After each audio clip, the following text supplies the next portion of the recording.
ஆண்டவராகிய இயேசு கிறிஸ்துவின் நாமத்தில் காலை வாழ்த்துக்கள். இன்றைய மன்னா, அவர் செய்த அதிசயங்களையும் தாவீதின் குமாரனுக்கு ஓசன்னா என்று தேவாலயத்திலே ஆர்ப்பரிக்கிற பிள்ளைகளையும் பிரதான ஆசாரியரும் வேத பாரகரும் கண்டு கோபம் அடைந்தார்கள்.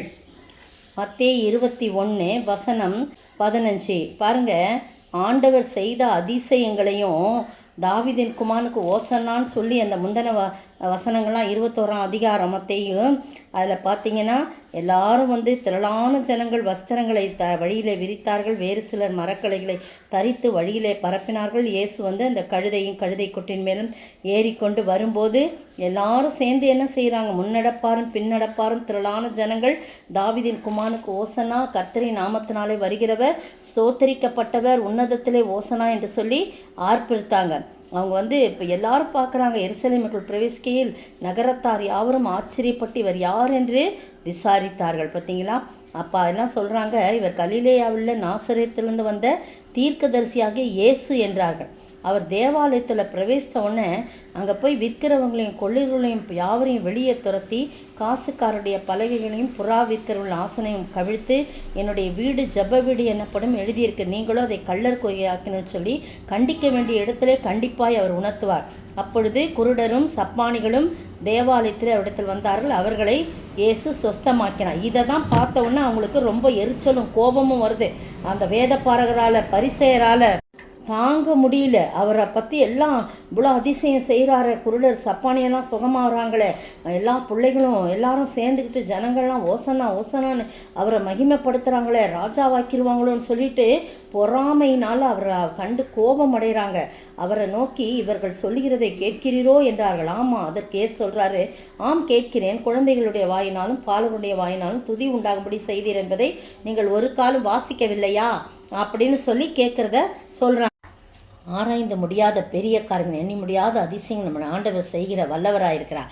பாருங்கள், அதே மாதிரி தான் என்ன செய்கிறான்னா, ஒரு தடவை இந்த லூக்கா எழுதின சுவிசேஷத்தில் கூனியை 18 வருஷமாய் படுத்திருந்த கூனியை என்ன பண்ணுறாரு? ஆண்டவர் சுகம் கொடுக்குறார். லூக்கா 13ஆம் அதிகாரத்தில் பார்த்தீங்கன்னா அங்கே சுகம் கொடுத்த உடனே இவங்களால் தாங்க முடியல. அவங்க ஆண்டவரை கெஸ்ட்டு ஸ்பீக்கராக கூப்பிட்ருக்குறாங்க. அதனால் அவரை ஒன்றும் சொல்ல முடியல. அந்த கூனியை பிடிச்சி என்ன பண்ணுறாங்க? உள்ள பொதுவான அந்த ஜப ஆலய தலைவன் என்ன பண்ணுறான்? கோபம் அடைந்து அப்படின்னு போட்டிருக்கு.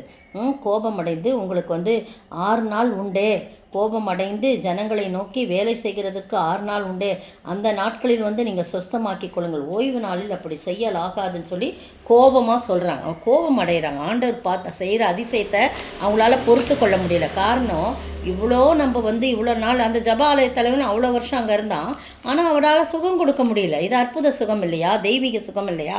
அப்படி பாருங்கள், அப்போஸ்தலனாகிய பவுல் கூட அற்புதம் செய்யும்போது ஜனங்கள்லாம் கோபம் அடைகிறாங்க, முறுமுறுக்கிறாங்க. பவுல் இல்லை, அதுலேயும் கோபம் அடைகிறாங்க. முக்கியமாக நான் ஒன்று எடுத்தது ஸ்தேவானை குறித்து எடுத்தேன். பாருங்கள், என்னன்னா ஸ்தேவான் நிறைய அற்புதங்கள் அடையாளங்கள்லாம் செய்கிறார்.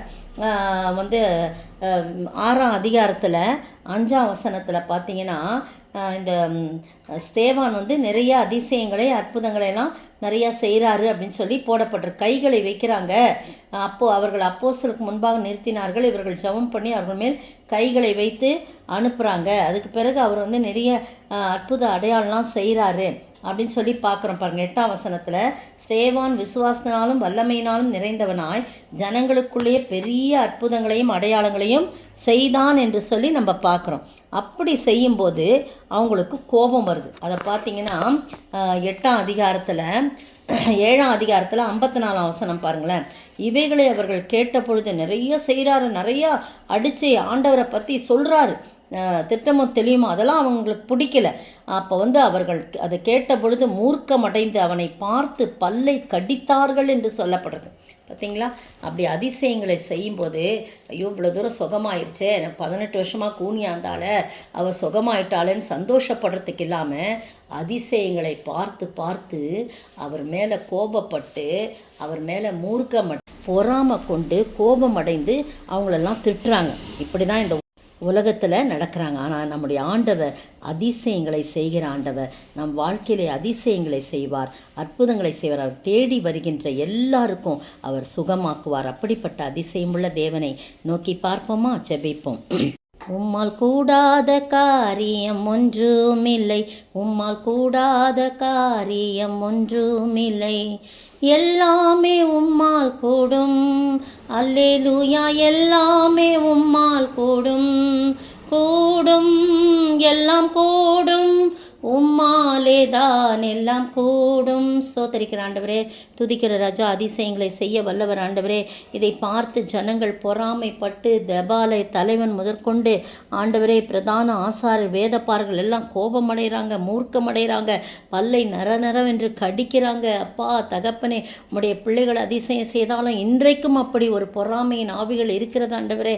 அப்பா, கர்த்தருடைய பிள்ளைகள் கர்த்தருக்காய் வைராக்கியமாக ஓடி அதிசயமான காரியங்களின் அடையாளங்களை செய்யும்போது கோபமடைகிறாங்க, பொறாமை கொள்கிறாங்க ஆண்டவரே. ஆனாலும் நீர் எங்களிலே அதிசயமான காரியத்தை செய்ய வல்லவராய் இருக்கிறீர். ஸ்தோத்திர ஆண்டவரே. தொடர்ந்து ஆசீர்வதிங்க, காத்துக்கொள்ளுங்க, வழிநடத்துங்க. உமக்கு மட்டும் நாங்கள் பிரயோஜனமுள்ள பிள்ளைகளாய் காணப்பட உதவி செய்யுங்க.